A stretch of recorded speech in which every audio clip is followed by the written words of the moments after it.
It started with the scent of lavender, soft, calming, familiar yet somehow foreign that morning.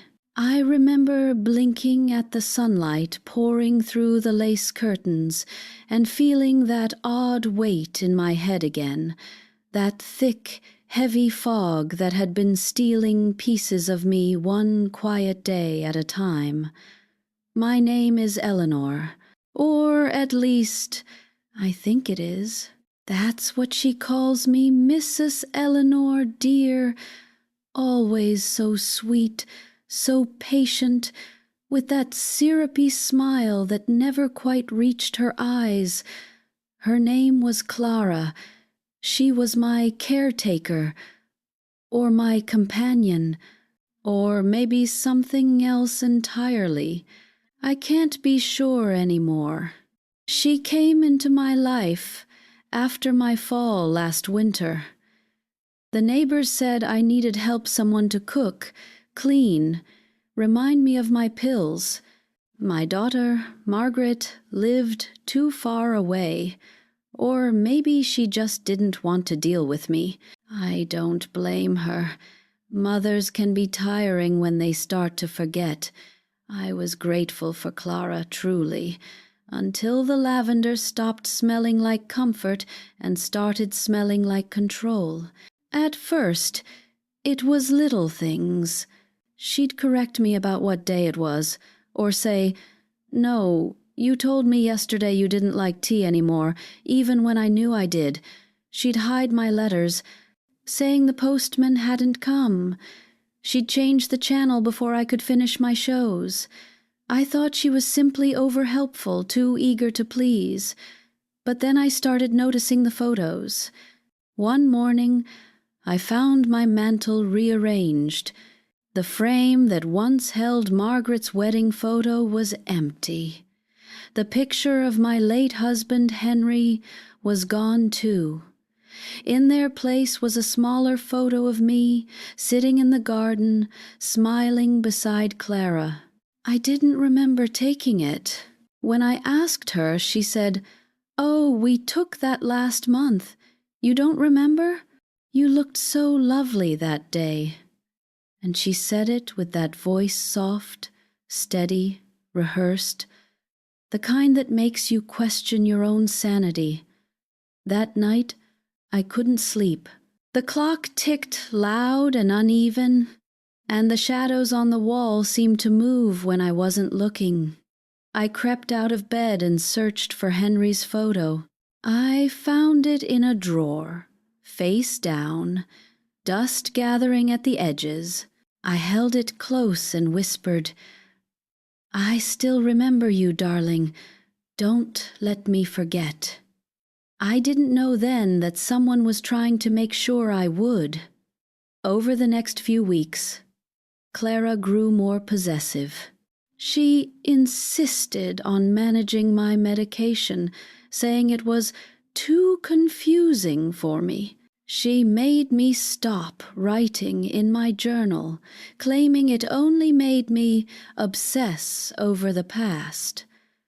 Once, when I tried to call Margaret, she unplugged the phone, saying the line was acting up again. Every act of kindness came with a little chain attached, invisible but tightening. I began to test her. I'd hide small things, a brooch, a key, a locket. She always found them before I could even check where I left them. "Oh, Mrs. Eleanor, you mustn't misplace things like that. You could hurt yourself." I'd nod and smile, but inside I felt a tremor, like something deep inside me was whispering, "She's taking something more than your things." One evening, while the rain drummed against the windows, she brought me tea. Lavender, of course. I sipped it slowly, tasting something bitter beneath the floral sweetness. My eyelids grew heavy. The room blurred around me. I remember her voice, faint and muffled, saying, "Don't worry, dear. You don't need to remember everything. I'll remember for you. Then darkness. When I woke, it was morning. My head was empty, my journal gone, my favorite scarf gone, my husband's photo again missing. When I confronted her, she laughed gently. Oh, you gave those to me, remember? You said you wanted me to have them. My stomach twisted. I wanted to argue, to scream, but every time I opened my mouth, doubt slipped in like poison. Had I really? But that afternoon, something cracked her mask. The postman came while she was out. He handed me a letter addressed to Mrs. Eleanor Hargrove. The handwriting was Margaret's. My hands trembled as I tore it open. Mom, I've been trying to reach you for weeks, it read. Your caretaker said you didn't want to talk, but that doesn't sound like you. Please, call me. My throat went dry. Clara had been lying. I stared at the phone on the table unplugged, just as before. When she returned, I pretended nothing was wrong. I smiled, thanked her for dinner, let her talk about the weather. But inside, I began to plan. That night, I didn't drink her tea. I poured it down the sink and replaced it with plain water. My hands shook as I moved, terrified she'd hear me. Around midnight, I felt the floorboards creak outside my door. Her shadow stretched under the frame. I held my breath. She stood there for a full minute. Then the shadow disappeared. The next morning, I acted forgetful, compliant, even cheerful. I wanted her to believe the fog was winning, that I was harmless. When she went to fetch groceries, I searched her room. My heart pounded so hard I could barely hear. Inside her dresser drawer, beneath folded linens, I found a small box. Inside it, my missing photographs, my letters, my locket, and something worse, a notebook filled with my handwriting, except I hadn't written any of it. Page after page contained memories, my memories, but distorted, rewritten. Henry died in 1998, one page said, though I knew it was 2003. Margaret moved away at 16.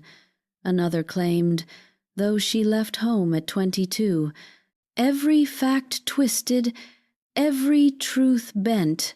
It was as if someone was reconstructing my life, brick by brick, until the foundation crumbled. I turned the last page and froze. It read, "When Eleanor forgets who she is, Clara will become her." My fingers went cold. The words swam before my eyes. I could hear her car pulling into the driveway. Panic rose in my throat like fire. I slipped the notebook under my shawl and hurried back to my chair by the window, pretending to knit. When she entered, she smiled that perfect smile again. "Did you miss me, dear?" I forced a weak laugh. "I was just thinking how lucky I am to have you."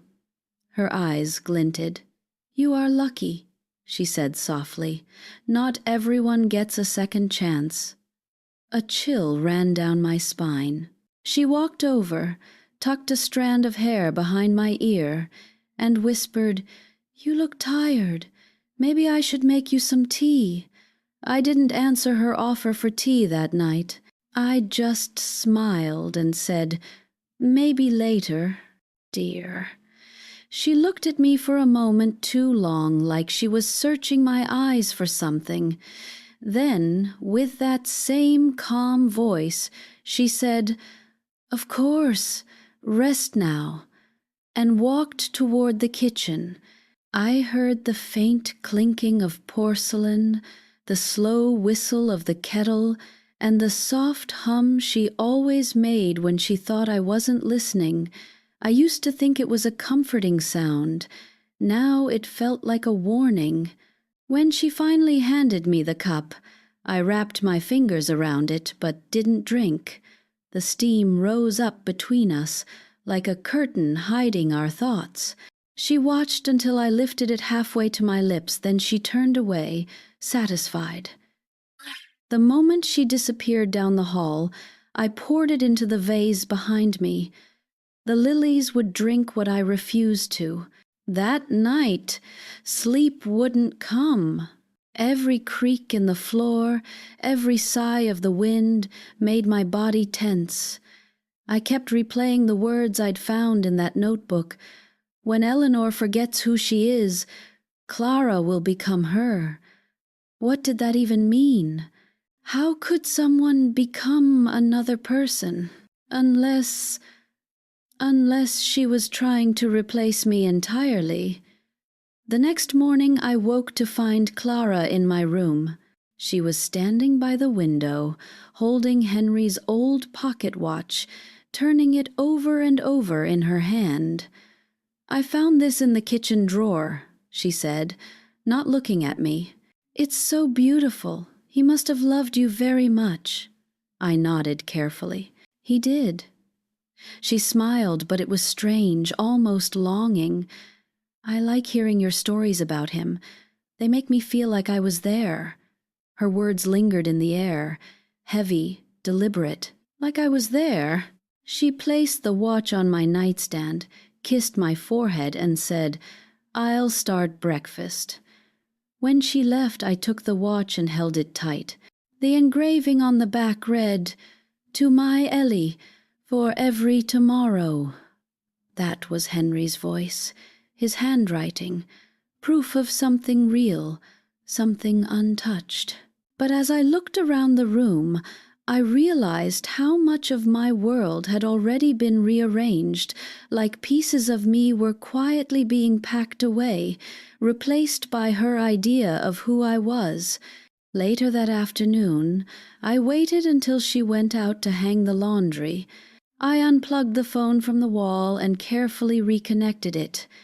My hands trembled as I dialed Margaret's number. It rang once, twice.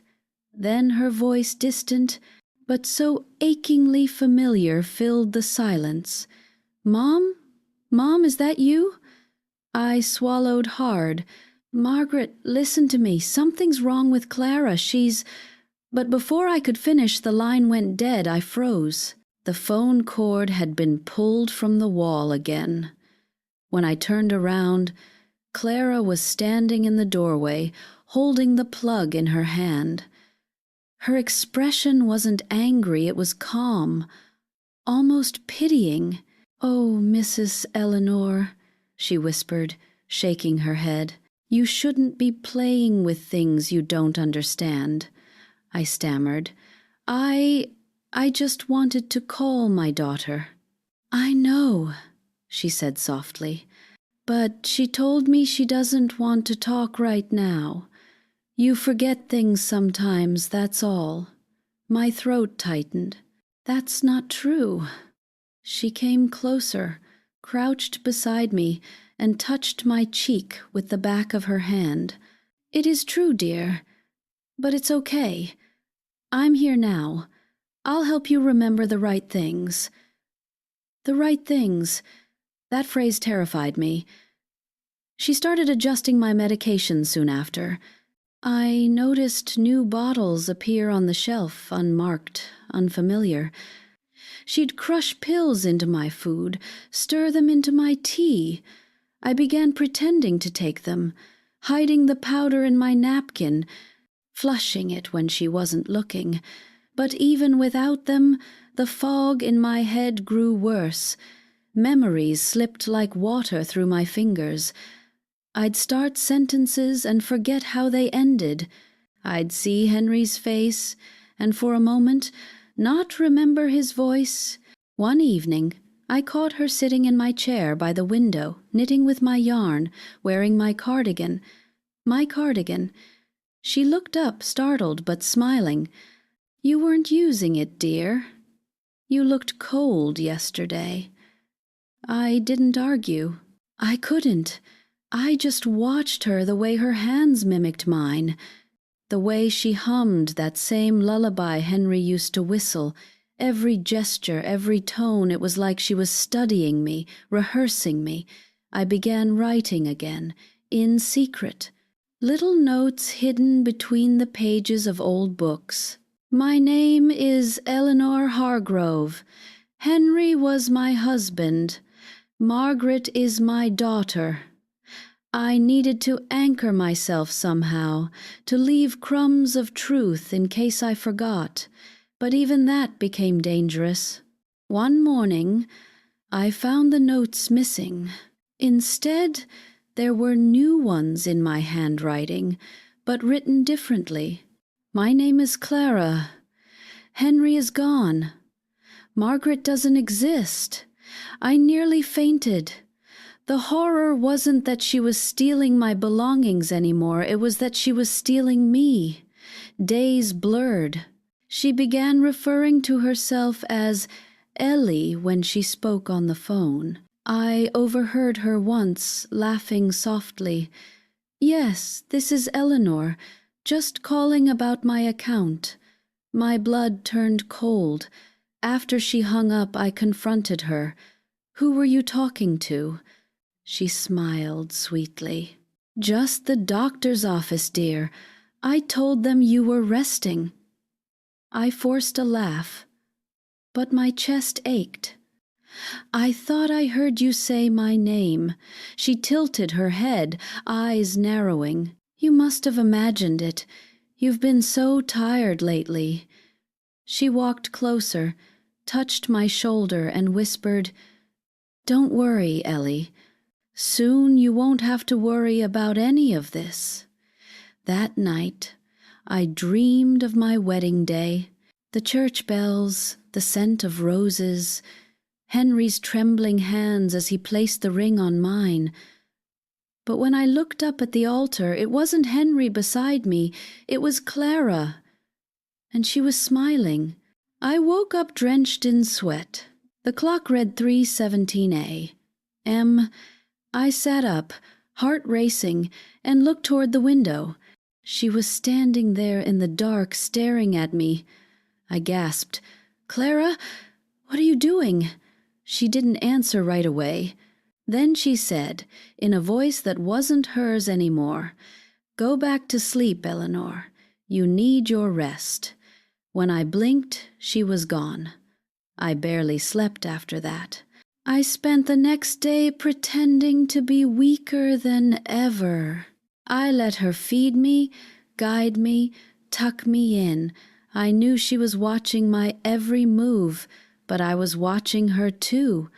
I noticed how she'd take my mail into her room before giving it to me, how she'd whisper into her phone late at night, how she'd stare at herself in the mirror, not admiring, but studying as if she were trying to memorize every wrinkle, every movement, every smile that used to belong to me.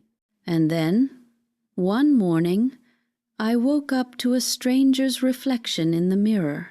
My hair had been cut, short, styled the way she wore hers.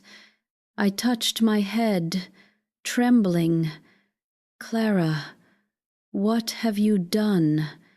She appeared in the doorway, holding scissors and smiling.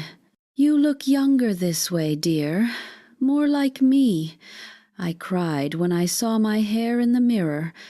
Not because of the cut itself, but because of the theft it symbolized, like a flag, torn down and replaced with someone else's colors.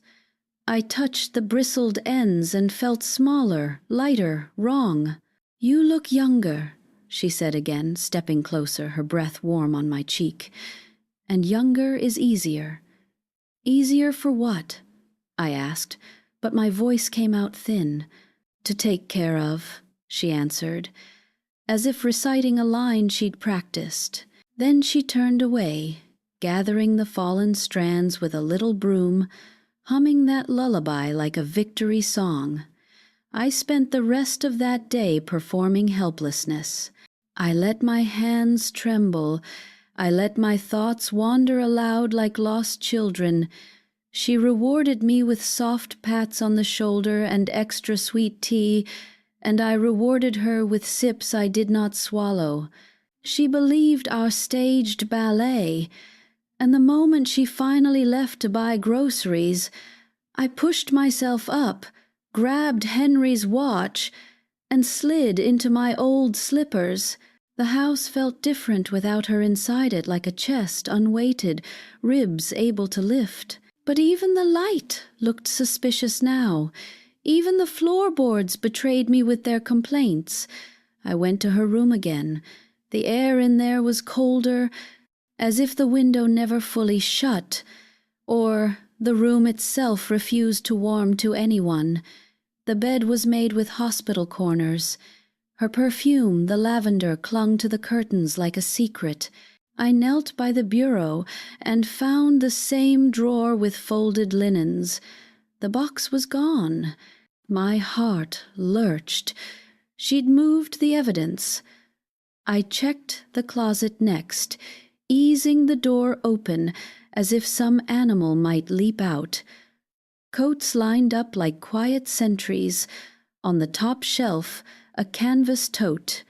Inside, a spare cardigan of mine I didn't know had gone missing, my monogrammed handkerchief, 3 envelopes, addressed to me, but unmailed, and beneath, a plastic pouch with copies of forms I'd never signed, medical consent, financial authorization, durable power of attorney. The signature scrawled at the bottom tried to look like mine long loop of the L, the cautious tail of the R, but the E was wrong. I've always made a neat little hinge with my E. This one looked broken. I pressed the papers to my chest and tasted iron. She was not just stealing moments. She was building a legal skeleton to step into my skin. There was more. A slim black ledger, rubber banded shut. I slipped the band off and opened to the first page. Case study. E.H. Not Eleanor Hargrove written like a person, initials written like a specimen, dates marched down the margin. Observations followed. Resists new narrative if previous cue is strong. Increase dose by 0.25 milligrams. Responded to lullaby cue. Strong association W. Spouse. Replacing items on mantle reduces recall. She was mapping me like a scientist dissects a frog. Measurements, reactions, strategies. There were check marks beside entries that had broken me. There were little stars beside changes that pleased her. I kept turning pages as if I were looking for a mistake that would make this a misunderstanding. Halfway through the ledger, I found other initials. J, B, M, R, V, H, names, patients. No, not patients, subjects. Under M.R. a note, caregiver replaced, family protests neutralized with false report of aggression. Under V.H., assumed identity successfully for 5 weeks until bank flagged inconsistency. The room tilted. I put my hand against the bureau to steady myself and heard the front gate creak. Tires on gravel. She was back. I jammed the ledger under my sweater, pressed the papers flat against my ribs, and shuffled out with the tote as if it belonged to me. In the hall mirror I saw a small, shorn woman, breath hitching, eyes too bright. "You can do this," I whispered to Henry's watch. I couldn't hide everything in time. I couldn't burn it, bury it, swallow it, but I could choose one thing to save. The postman. He came late on Thursdays. Today was Thursday. I threw a shawl over my shoulders and slipped out the back door into the garden. The air was damp and green. The rosemary brushed my skirt like a prayer. I moved along the hedge, stooped, then crawled under the gap my neighbor's dog had once chewed. Dirt smudged my knees. The world outside the hedge felt too large after so many days inside.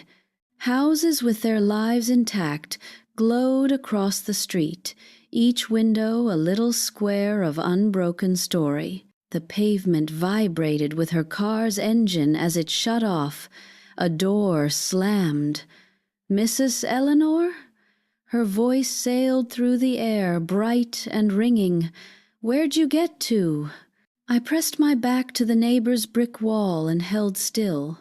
I smelled someone's laundry soap and, beyond it, the faint, awful sweetness of lavender. The postman turned the corner just then, a red bag bumping his hip in a rhythm I recognized from years of waiting for Henry's letters when he worked away. I stepped into the street and lifted a hand that trembled for real. "Sir," I said, "please." He squinted, then smiled. "Mrs. Hargrove, you're out." "Just for a breath," I managed. Would you take this?" I crumpled one of the unmailed envelopes toward him. My hands had written it that morning, Margaret Hargrove, with the address I'd practiced since she was a girl. "Of course," he said, tucking it into his bag with an easy motion. "You all right?" "Not," I began, but her steps were already skimming the walkway. I forced my mouth to smile. "Just a quick errand, thank you." He tipped his hat and moved on. The sound of his boots faded. The sound of her voice grew. "There you are," Clara said, like a mother catching a child near the road. "What a fright you gave me."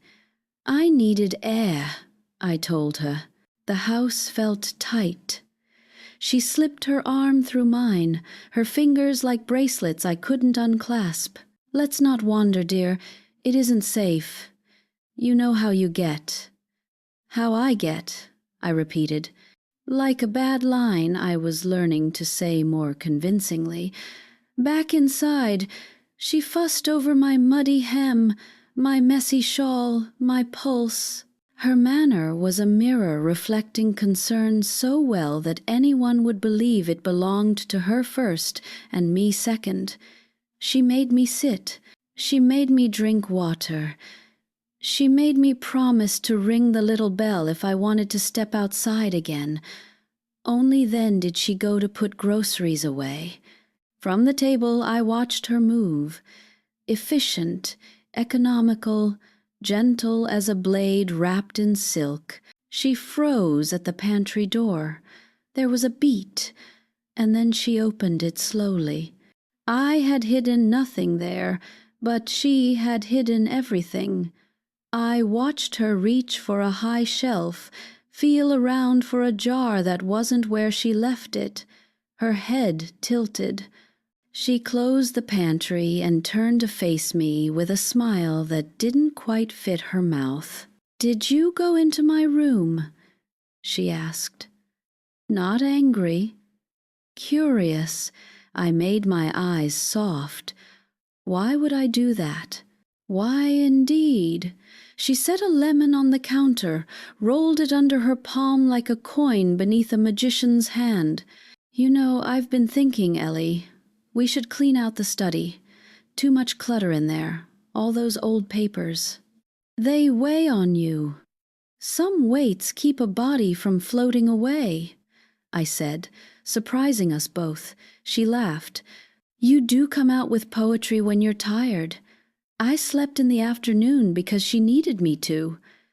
But behind my closed lids I tallied my facts. The ledger beneath my sweater now hid under the mattress. My letter was in the postman's bag, sealed with the last of the tape from the junk drawer. My name was still my name because I said it silently, over and over, while the clock said nothing back. When I woke, the house smelled wrong again. Not just lavender. Something sharper, medicinal. I could feel it in the back of my throat, a ghost of bitterness. She had placed a glass of water on the nightstand and a little white pill beside it, as if kindness came pressed into tablets. I knocked the pill to the floor with my sleeve and let it vanish under the bed. Evening drew the rooms longer. She sat with me by the window and asked for stories, as always. "Tell me about your first date with Henry," she said, like a girl greedy for a bedtime tale.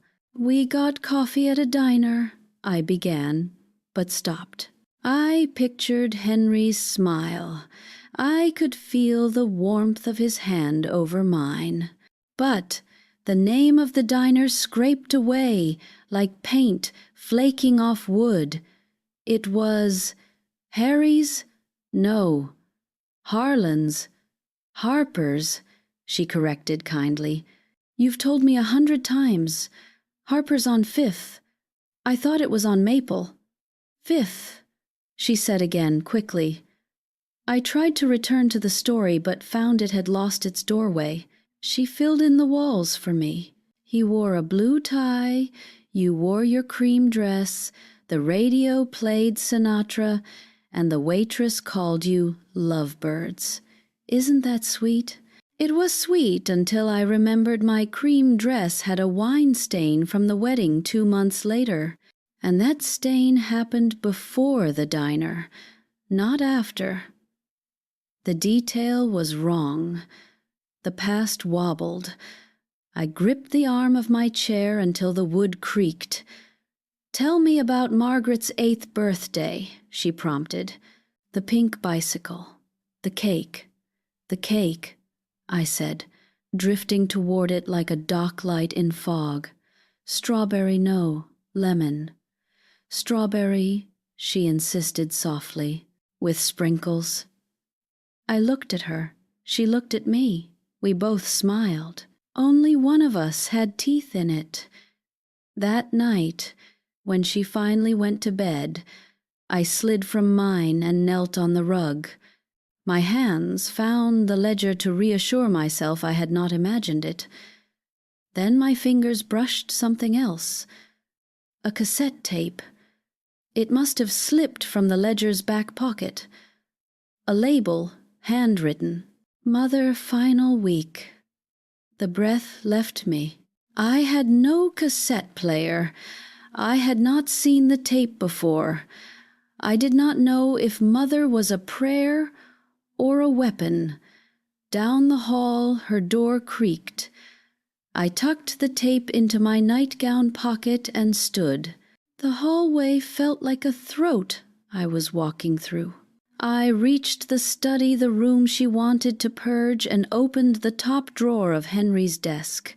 The old tape recorder lay there, a relic I'd kept for his lectures. I pressed the eject button. The compartment clicked open like a mouth. I slid the cassette in. I did not press play, not yet. The house was breathing. The night was listening. I carried the recorder back to bed and hid it beneath my pillow like a secret only sleep could guard. At dawn, the birds startled me awake. I waited until her hum floated from the kitchen and then pulled the recorder out. My hands shook as if a small storm lived in them. I pressed play.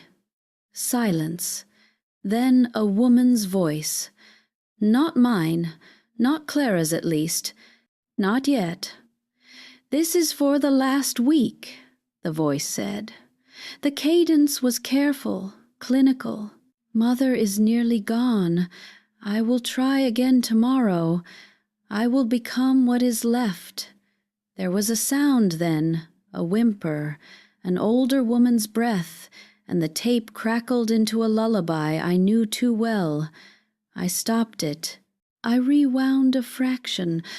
I pressed play again. This time, another voice. Thin, pleading. "Lila, darling, please, I'm your mother, I'm—" The younger voice cut in, steady as glass. "You are what's left of her. Lila." The name hung in the air between my ribs. Clara's bedroom door opened. The hallway floor sighed. I could see the shadow of her feet under my door still, then turning. She knocked twice, then once more, like a code I didn't know how to break. "Good morning, Ellie," she called, sweet as fruit gone over. I had a thought in the night. Perhaps I should start calling you by your middle name. You never liked Eleanor much, did you? I slid the tape recorder under the blanket over my heart and answered through a mouth gone dry. "What name would that be?" I asked. "Lila?" For a second, the silence in the hallway turned to glass. I could almost hear it cracking between us. "Lila," I repeated. "That was your mother's name, wasn't it?" Her smile faltered. Only a heartbeat, but enough to show the truth hiding underneath. "You must have heard it on the tape," she said finally, her tone calm, practiced. "You found it, didn't you?" I didn't answer. She opened the door gently, like she didn't want to wake something sleeping inside me. "You shouldn't listen to old recordings," she continued, voice soft as silk over stone. "They confuse you. They make you misremember." She stepped closer. I could see the faint outline of the scissors still lying on her dresser from the haircut. My pulse stuttered. "Who are you really?" I asked. "And what did you do to your mother?" Her face changed not into anger, but into something far worse. "Pity. I saved her," she whispered. "The way I'm saving you." I froze. She knelt beside my bed, like a nurse checking a patient. "My mother was fading," she said, eyes distant. "She didn't know who I was anymore. So I reminded her. I helped her remember what she was supposed to be. I became her memories, her face, her story. For a while it worked." She smiled again. She thought she was me. She was happy. Her lips curved, almost lovingly, until she stopped breathing. I couldn't speak. I could barely think. I wanted to scream, but the sound was trapped behind my ribs like a bird in a cage. "Now it's your turn," she said, brushing a strand of my hair with shaking fingers. "You'll forget the pain, the confusion. You'll rest, and I'll remember everything for you. You'll live through me." I forced my voice out, sharp as I could make it. "You're insane." She smiled softly. "No, I'm necessary." Then she stood, smoothed her dress, and said, "Breakfast will be ready soon." I waited until I heard her footsteps fade. My body felt like a shell cracked down the middle, but I moved. I retrieved the tape again, rewound it to the last part I hadn't heard. My fingers trembled as I pressed play. A different sound this time, sobbing, soft and exhausted. Then the older woman's voice again, shaking, "Please, Lila, don't do this. You're all I have left." And then the younger one, Clara's voice, "No, Mother, you're all I have left." A scream, muffled, a thud. The tape ended in static. I felt my breath leave me in pieces. My caretaker wasn't Clara. She was Lila. Clara must have been the mother. The caretaker role, this whole identity, was her way of continuing what she started long ago. She wasn't caring for me. She was recreating her mother's death in slow motion. I needed to escape. That afternoon, she suggested we take a walk. "The garden looks lovely today," she said. I didn't argue. I let her lead me outside, my arm looped in hers, the sun sharp and mocking above us. Birds sang like nothing was wrong. She guided me to the bench near the hedge, the same hedge I'd crawled under before. My mind raced, searching for another chance. Maybe the postman would come again. Maybe someone would see us. But then she said quietly, "You shouldn't have sent that letter, Eleanor." I froze. She turned to me, her eyes bright and empty all at once. "You think I wouldn't notice one envelope missing from the drawer? I notice everything." My throat tightened. "Then you know I can't stay here."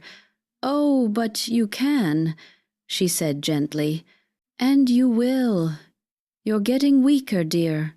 Soon you won't even want to leave." I stood suddenly, surprising both of us. "You can't make me forget who I am." She tilted her head. "You already have, sweetheart." Then she reached into her pocket and pulled out a small vial, clear liquid. "It's better this way. You'll sleep, and when you wake up, you'll be lighter. The memories will fade, and the noise will stop." I stepped back. "Stay away from me." She sighed, disappointed, like a teacher watching a child throw away her lesson. "Don't fight me, Eleanor. It hurts more when you fight." I turned and ran. My legs barely obeyed me, knees weak, heart pounding so hard it drowned out everything else. I stumbled through the garden, past the roses, past the old gate. My breath tore through my chest, the world spinning, but I made it to the street. "Mrs. Hargrove!" "A voice, Mr. Porter," the neighbor called out as I collapsed near his fence. "Are you all right?" "Please," I gasped. "Help me." He rushed forward, catching my arm. "You look pale. What happened?" "She's not who she says she is," I said, clutching his sleeve. She's stealing me." Before he could answer, "Clara, no," Lila appeared at the gate, smiling like nothing had happened. "Oh, thank goodness you found her," she said. I turned around for 1 minute, and she wandered off. "She gets confused sometimes." Mr. Porter looked between us, uncertain. "Is that true, Mrs. Hargrove?" I opened my mouth, but the words tangled. My vision blurred. The world swayed. I could smell lavender again, faint, drifting from her sleeve. "She needs her medication," Lila said kindly. "Please, let me take her home." "No." I tried to shout, but my tongue felt heavy. My hands shook. She touched my shoulder lightly, guiding me back toward the gate. "Thank you for helping," she told Mr. Porter. "She'll be fine now." The last thing I saw before the world dimmed was the postman's red bag turning the corner again, sunlight flashing off the metal clasp. And then darkness took me. When I woke, I was in my bed. The curtains were drawn. The room smelled like antiseptic and roses. "You had a fall," her voice said softly from somewhere near the door. "The doctor says you'll be fine." My wrists felt sore. Something tight pressed around them, bandages maybe. My mouth was dry, but I managed to whisper, "What did you do to me?" "I kept you safe," she said simply. "You don't remember. But you tried to hurt yourself. That's a lie. She came closer. Her eyes shone, wet but not human. Then why were you running into the road, Eleanor? Why were you screaming for help? I didn't answer, because maybe I had screamed. Maybe I had looked mad to anyone who didn't know the truth. That's what she wanted to make me doubt my own mind until it was hers to rebuild. She reached for the tray on the bedside table. A cup of tea waited, steaming gently. You'll feel better after this. I stared at it, then at her. What happens when I stop remembering you? She smiled faintly. You won't. That's the point. And then softly, she began to hum again that same lullaby, low and rhythmic.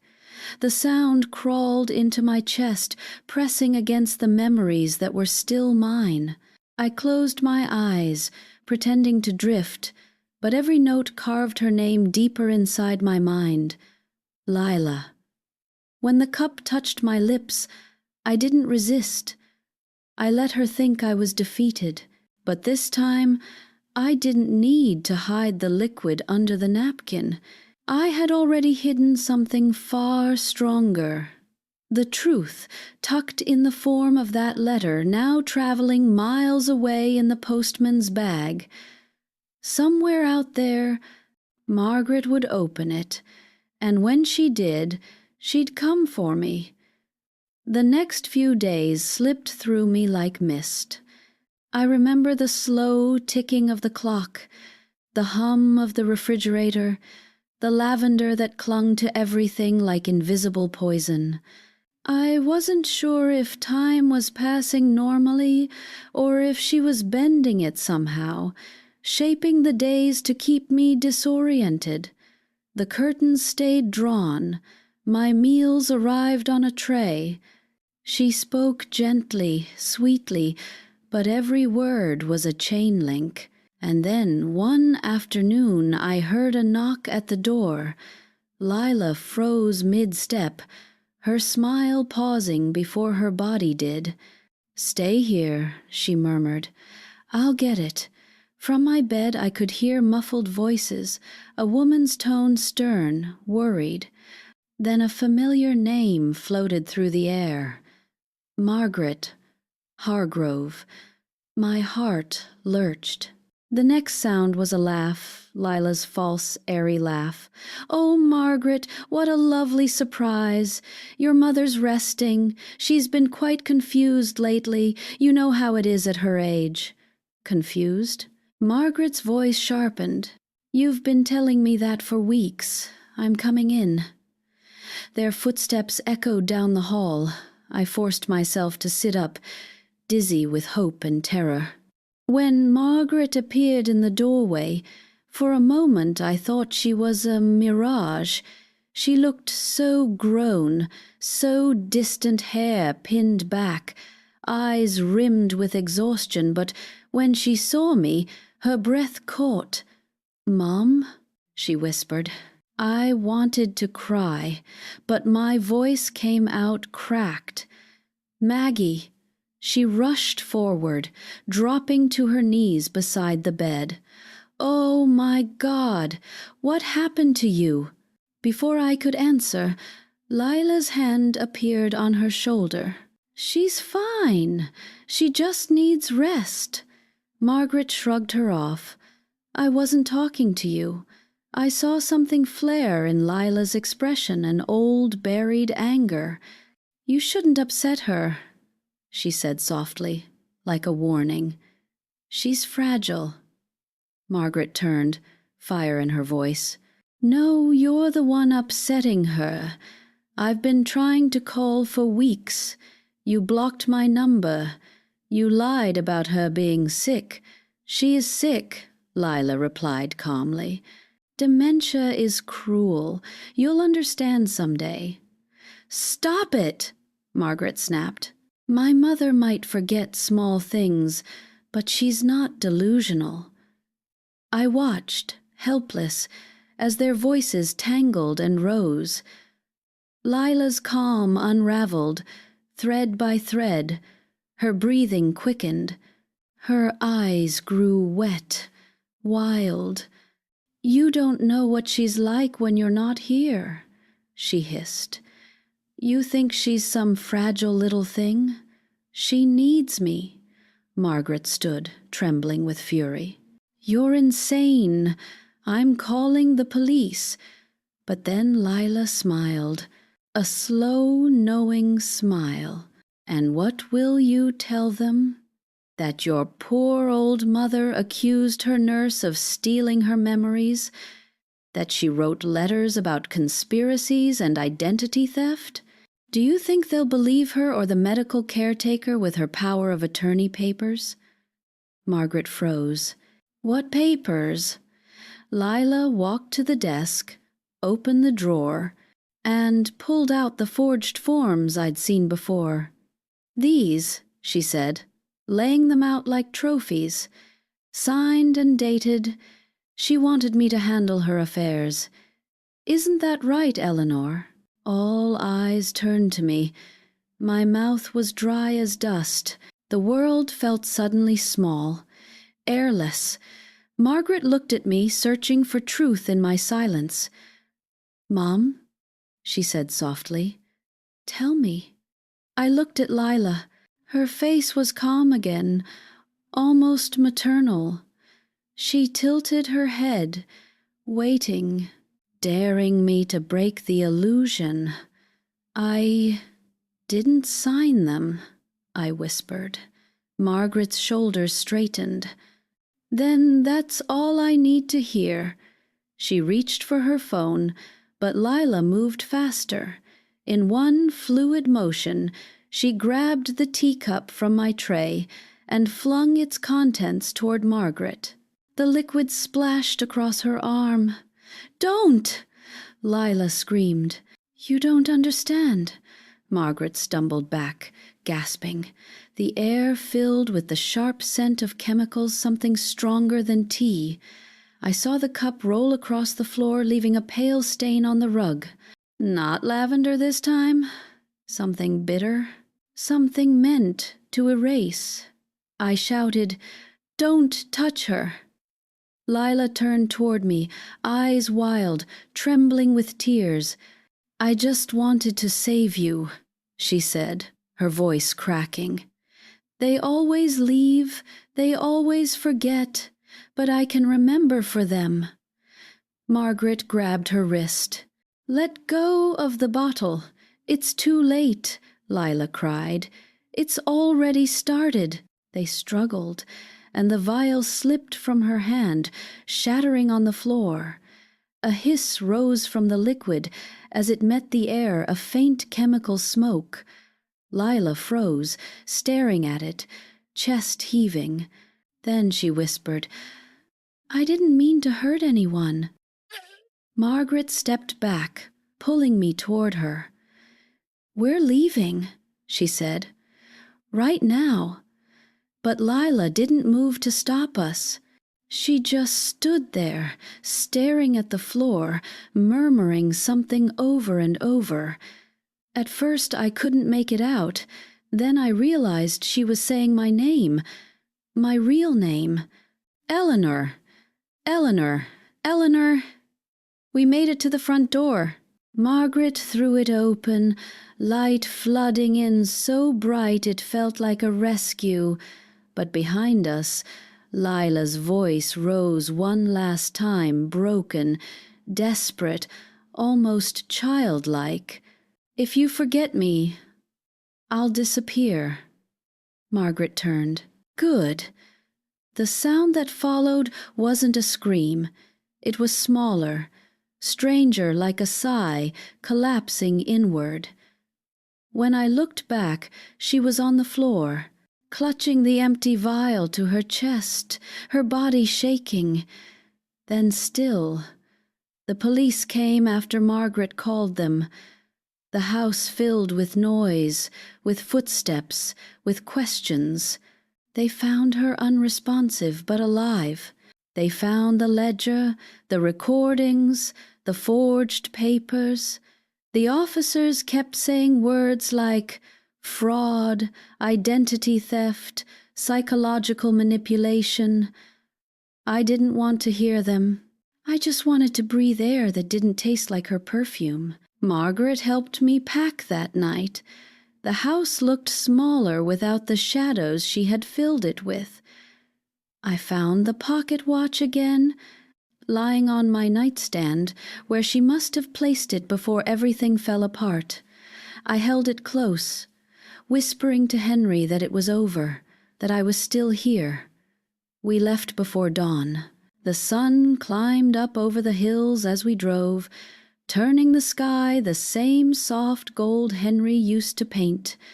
For the first time in months, I felt something like peace. But peace, I've learned, has its own kind of echo.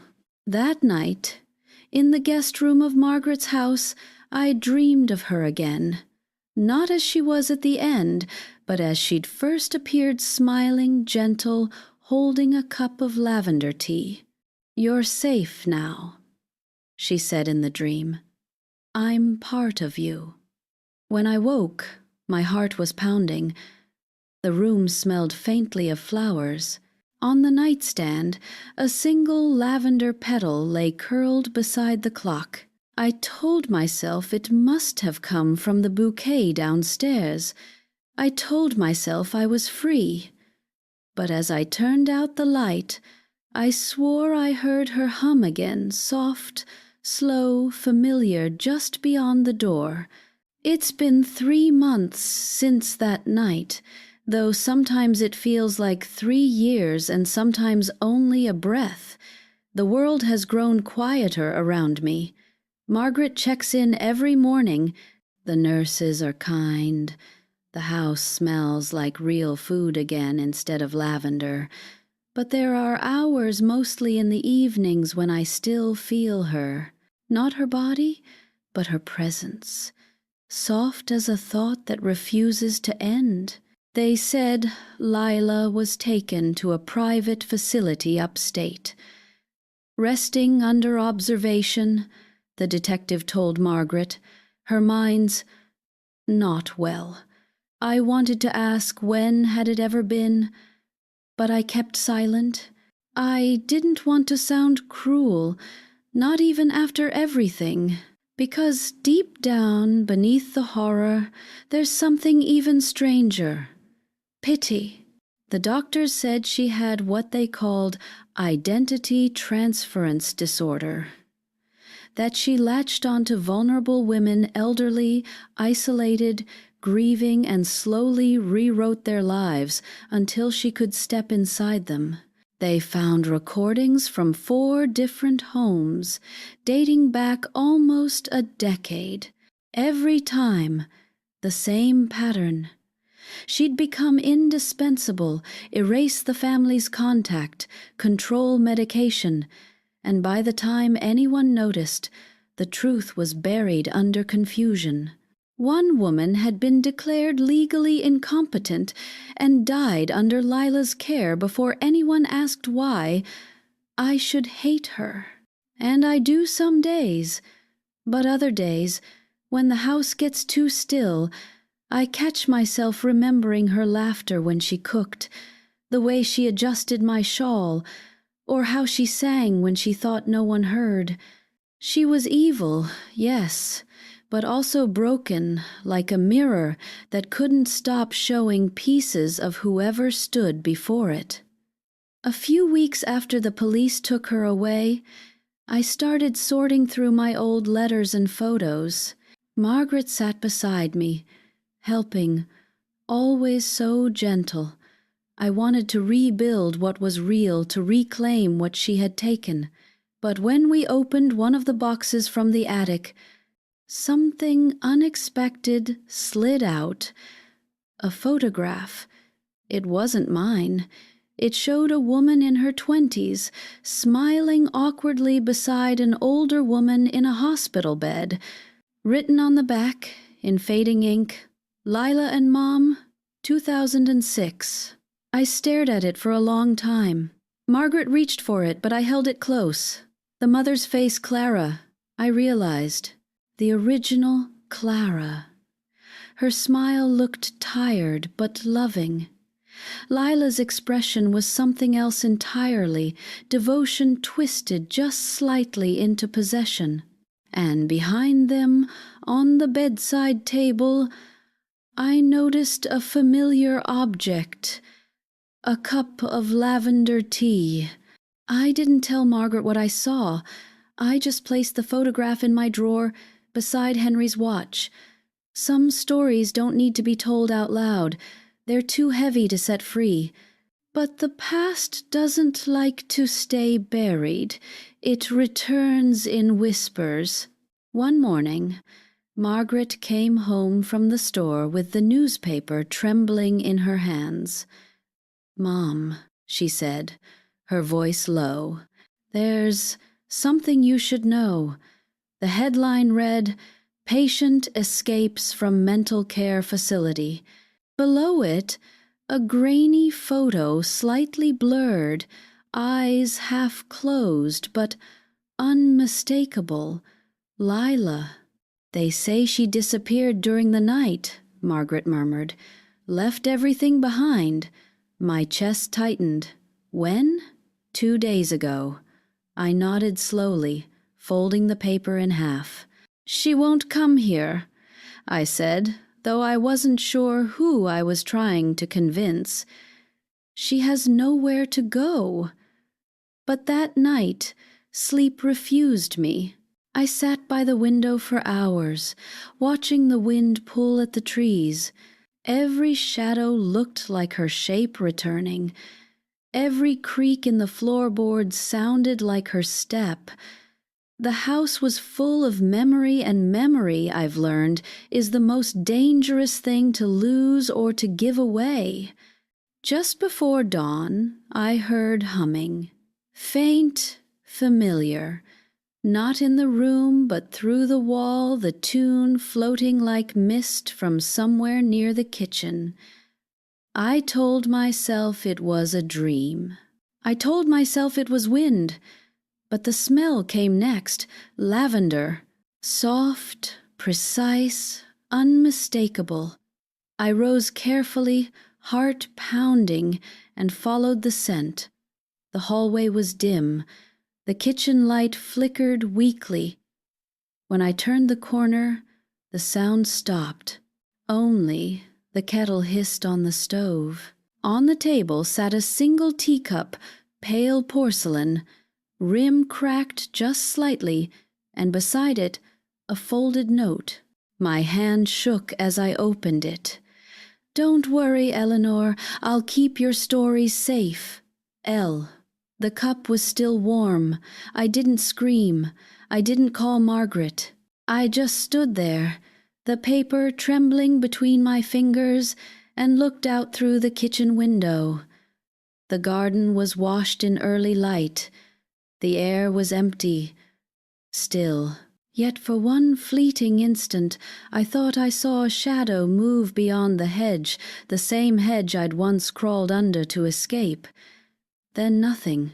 Later that morning, Margaret found me sitting at the table, the cup washed and turned upside down. I told her I couldn't sleep and made myself tea. She smiled sadly and kissed my forehead. I didn't correct her. Weeks passed. No one saw Lila again. The police said she might have fled the country, or worse. The story faded from the news, as stories do. But for me, she never really left, because memory is not just what you remember, it's what someone else leaves inside you. Some days, when the sun pours through the curtains and the radio hums softly, I almost forget the fear. I garden, I write, I laugh with Margaret.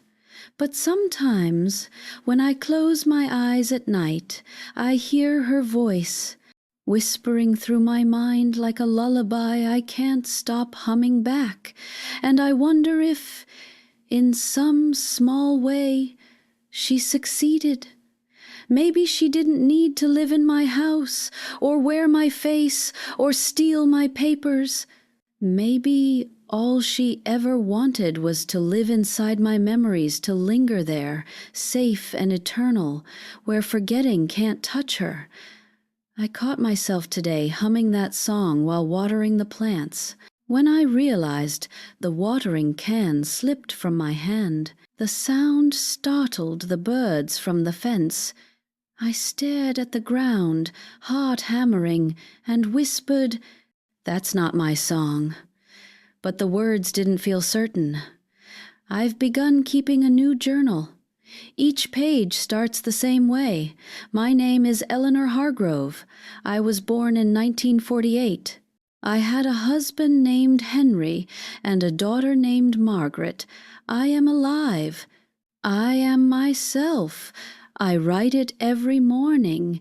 It anchors me a small rebellion against the fog. Still, when I finish each entry, I can't help noticing that my handwriting looks different now. The letters tilt slightly to the right, just like hers did. The E has stopped forming the neat hinge I once made. It's broken. A small thing, probably nothing. And yet, tonight, as I close the journal, I smell lavender again. I turn toward the window, where the breeze moves the curtains like a gentle hand, and for just a second, only a second, I swear I see her reflection beside mine, not haunting, not cruel, just watching, smiling faintly. I whisper into the dark, "You can keep the memories, Lila. Just leave me the rest." The reflection blinks once and fades. Morning will come soon. I'll wake, I'll write my name again, and maybe this time it will stay true. Or maybe the line between remembering and becoming has already blurred for good. But if one day someone finds this story, if the ink still carries my voice, please remember this for me. Beware of anyone who says they'll remember for you, because that's how they begin to take what's yours. And sometimes they don't stop, even after you're gone.